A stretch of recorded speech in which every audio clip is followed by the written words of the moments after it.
2 Raja-Raja 5. Naaman disembuhkan. Naaman, panglima Raja Aram, adalah seorang terpandang di hadapan tuannya dan sangat disayangi, sebab oleh dia Tuhan telah memberikan kemenangan kepada orang Aram. Tetapi orang itu, seorang pahlawan tentara, sakit kusta. Orang Aram pernah keluar bergerombolan dan membawa tertawan seorang anak perempuan dari negeri Israel. Ia menjadi pelayan pada istri Naaman. Berkatalah gadis itu kepada nyonyanya, "Sekiranya tuanku menghadap nabi yang di Samaria itu, maka tentulah nabi itu akan menyembuhkan dia dari penyakitnya." Lalu pergilah Naaman memberitahukan kepada tuannya, katanya, "Begini-beginilah dikatakan oleh gadis yang dari negeri Israel itu." Maka jawab Raja Aram, "Baik, pergilah dan aku akan mengirim surat kepada Raja Israel." Lalu pergilah Naaman dan membawa sebagai persembahan 10 talenta perak dan 6.000 shikal emas dan 10 potong pakaian. Ia menyampaikan surat itu kepada Raja Israel yang berbunyi, "Sesampainya surat ini kepadamu, maklumlah kiranya bahwa aku menyuruh kepadamu Naaman pegawaiku, supaya engkau menyembuhkan dia dari penyakit kustanya." Segera sesudah Raja Israel membaca surat itu, dikoyakkannyalah pakaiannya serta berkata, "Allahkah aku ini yang dapat mematikan dan menghidupkan, sehingga orang ini mengirim pesan kepadaku supaya ku sembuhkan seorang dari penyakit kustanya? Tetapi sesungguhnya perhatikanlah dan lihatlah, ia mencari gara-gara terhadap aku." Segera sesudah didengar Elisa abdi Allah itu bahwa Raja Israel mengoyakkan pakaiannya, dikirimnyalah pesan kepada Raja, bunyinya, "Mengapa engkau mengoyakkan pakaianmu? Biarlah ia datang kepadaku, supaya ia tahu bahwa ada seorang nabi di Israel." Kemudian datanglah Naaman dengan kudanya dan keretanya, lalu berhenti di depan pintu rumah Elisa. Elisa menyuruh seorang suruhan kepadanya mengatakan, "Pergilah mandi 7 kali dalam sungai Yordan, maka tubuhmu akan pulih kembali, sehingga engkau menjadi tahir." Tetapi pergilah Naaman dengan gusar sambil berkata, "Aku sangka bahwa setidak-tidaknya ia datang keluar dan berdiri memanggil nama Tuhan Allahnya, lalu menggerak-gerakkan tangannya di atas tempat penyakit itu, dan dengan demikian menyembuhkan penyakit kustaku. Bukankah Abana dan Parpar sungai-sungai Damsyik lebih baik dari segala sungai di Israel? Bukankah aku dapat mandi di sana dan menjadi tahir?" Kemudian berpalinglah ia dan pergi dengan panas hati. Tetapi pegawai-pegawainya datang mendekat serta berkata kepadanya, "Bapak, seandainya nabi itu menyuruh perkara yang sukar kepadamu, bukankah Bapak akan melakukannya? Apalagi sekarang ia hanya berkata kepadamu, 'Mandilah dan kau akan menjadi tahir.'" Maka turunlah ia membenamkan dirinya 7 kali dalam sungai Yordan, sesuai dengan perkataan abdi Allah itu. Lalu pulihlah tubuhnya kembali seperti tubuh seorang anak dan ia menjadi tahir. Kemudian kembalilah ia dengan seluruh pasukannya kepada abdi Allah itu. Setelah sampai, tampillah ia ke depan Elisa dan berkata, "Sekarang aku tahu bahwa di seluruh bumi tidak ada Allah kecuali di Israel. Karena itu terimalah kiranya suatu pemberian dari hambamu ini." Tetapi Elisa menjawab, "Demi Tuhan yang hidup yang di hadapannya aku menjadi pelayan, sesungguhnya aku tidak akan menerima apa-apa." Dan walaupun Naaman mendesaknya supaya menerima sesuatu, ia tetap menolak. Akhirnya berkatalah Naaman, "Jikalau demikian, biarlah diberikan kepada hambamu ini tanah sebanyak muatan sepasang bagal, sebab hambamu ini tidak lagi akan mempersembahkan korban bakaran atau korban sembelihan kepada Allah lain, kecuali kepada Tuhan. Dan kiranya Tuhan mengampuni hambamu ini dalam perkara yang berikut. Apabila tuanku masuk ke kuil Rimon untuk sujud menyembah di sana dan aku menjadi pengapitnya, sehingga aku harus ikut sujud menyembah dalam kuil Rimon itu, kiranya Tuhan mengampuni hambamu ini dalam hal itu." Maka berkatalah Elisa kepadanya, "Pergilah dengan selamat." Setelah Naaman berjalan tidak berapa jauh daripadanya, berpikirlah Gehazi bujang Elisa abdi Allah, "Sesungguhnya tuanku terlalu menyegani Naaman, orang Aram ini, dengan tidak menerima persembahan yang dibawanya. Demi Tuhan yang hidup, sesungguhnya aku akan berlari mengejar dia dan akan menerima sesuatu daripadanya." Lalu Gehazi mengejar Naaman dari belakang. Ketika Naaman melihat ada orang berlari-lari mengejarnya, turunlah ia dengan segera dari atas kereta untuk mendapatkan dia dan berkata, "Selamat." Jawabnya, "Selamat. Tuanku Elisa menyuruh aku mengatakan, baru saja datang kepadaku 2 orang muda dari pegunungan Efraim dari antara rombongan nabi. Baiklah, berikan kepada mereka setalenta perak dan 2 potong pakaian." Naaman berkata, "Silahkan, ambillah 2 talenta." Naaman mendesak dia dan membungkus 2 talenta perak dalam 2 pundi-pundi dan 2 potong pakaian, lalu memberikannya kepada 2 bujangnya. Mereka ini mengangkut semuanya di depan Gehazi. Setelah mereka sampai ke bukit, disambutnyalah dari tangan mereka, disimpannya di rumah, dan disuruhnya kedua orang itu pergi. Maka pergilah mereka. Baru saja Gehazi masuk dan tampil ke depan tuannya, berkatalah Elisa kepadanya, "Dari mana, Gehazi?" Jawabnya, "Hambamu ini tidak pergi kemana-mana." Tetapi kata Elisa kepadanya, "Bukankah hatiku ikut pergi ketika orang itu turun dari atas keretanya mendapatkan engkau? Maka sekarang engkau telah menerima perak dan dengan itu dapat memperoleh kebun-kebun, kebun zaitun, kebun anggur, kambing domba, lembu sapi, budak laki-laki, dan budak perempuan. Tetapi penyakit kusta Naaman akan melekat kepadamu dan kepada anak cucumu untuk selama-lamanya."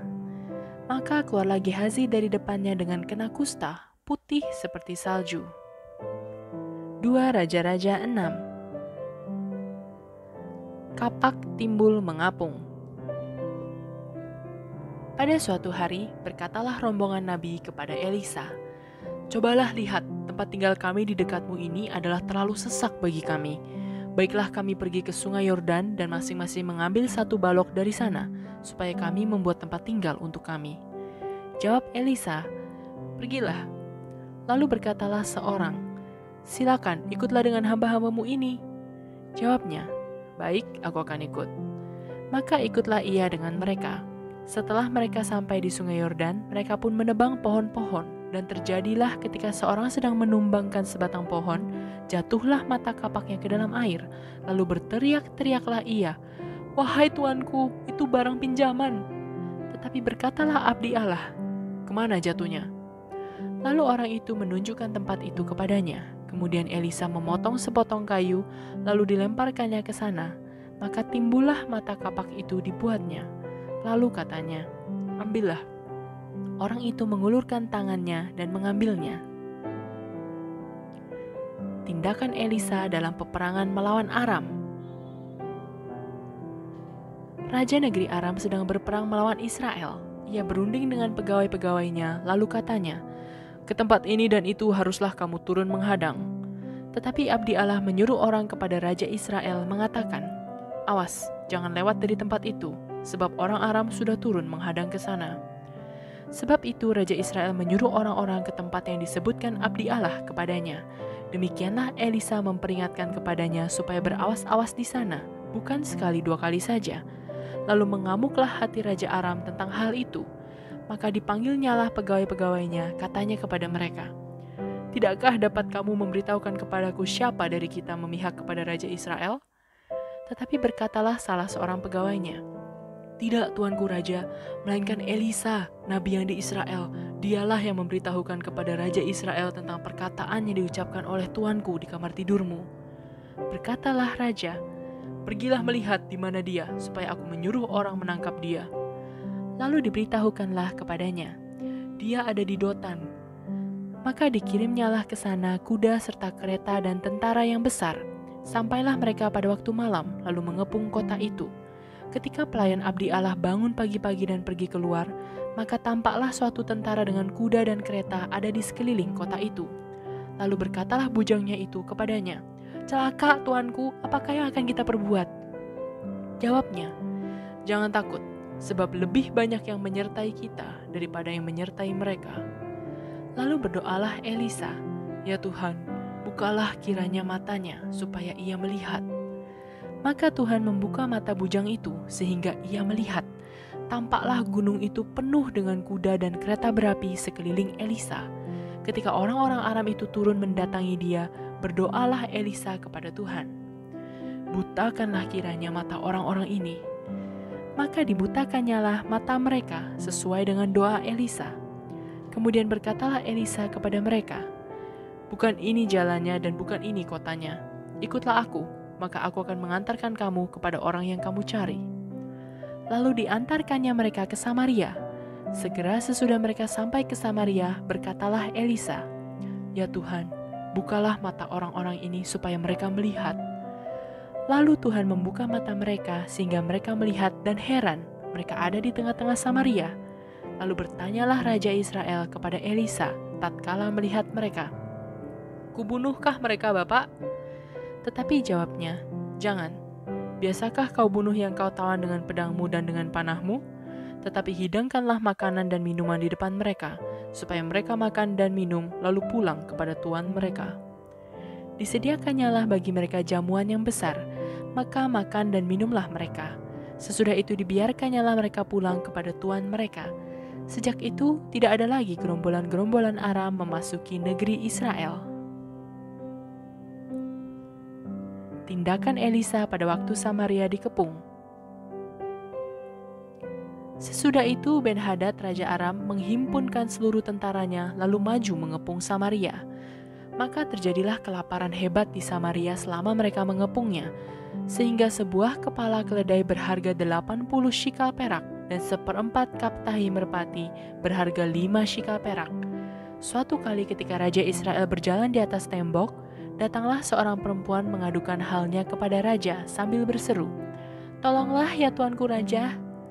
Jawabnya, "Jika Tuhan tidak menolong engkau, dengan apakah aku dapat menolong engkau? Dengan hasil pengirikankah atau hasil pemerasan anggur?" Kemudian bertanyalah raja kepadanya, "Ada apa?" Jawab perempuan itu, "Perempuan ini berkata kepadaku, berilah anakmu laki-laki supaya kita makan dia pada hari ini, dan besok akan kita makan anakku laki-laki. Jadi kami memasak anakku dan memakan dia. Tetapi ketika aku berkata kepadanya pada hari berikutnya, berilah anakmu supaya kita makan dia, maka perempuan ini menyembunyikan anaknya." Tatkala raja mendengar perkataan perempuan itu, dikoyakkannyalah pakaiannya, dan sedang ia berjalan di atas tembok, kelihatanlah kepada orang banyak bahwa ia memakai kain kabung pada kulit tubuhnya. Lalu berkatalah raja, "Beginilah kiranya Allah menghukum aku, bahkan lebih daripada itu, jika masih tinggal kepala Elisa bin Safat di atas tubuhnya pada hari ini." Adapun Elisa duduk-duduk di rumahnya, dan para tua-tua duduk bersama-sama dia. Raja menyuruh seorang berjalan mendahuluinya, tetapi sebelum suruhan itu sampai kepada Elisa, Elisa sudah berkata kepada para tua-tua itu, "Tahukah kamu bahwa si pembunuh itu menyuruh orang untuk memenggal kepalaku? Awas-awaslah apabila suruhan itu datang. Segeralah tutup pintu dan tahanlah dia supaya orang itu jangan masuk. Bukankah sudah kedengaran bunyi langkah tuannya di belakangnya?" Selagi ia berbicara dengan mereka, datanglah raja mendapatkan dia. Berkatalah raja kepadanya, "Sesungguhnya malapetaka ini adalah daripada Tuhan. Mengapakah aku berharap kepada Tuhan lagi?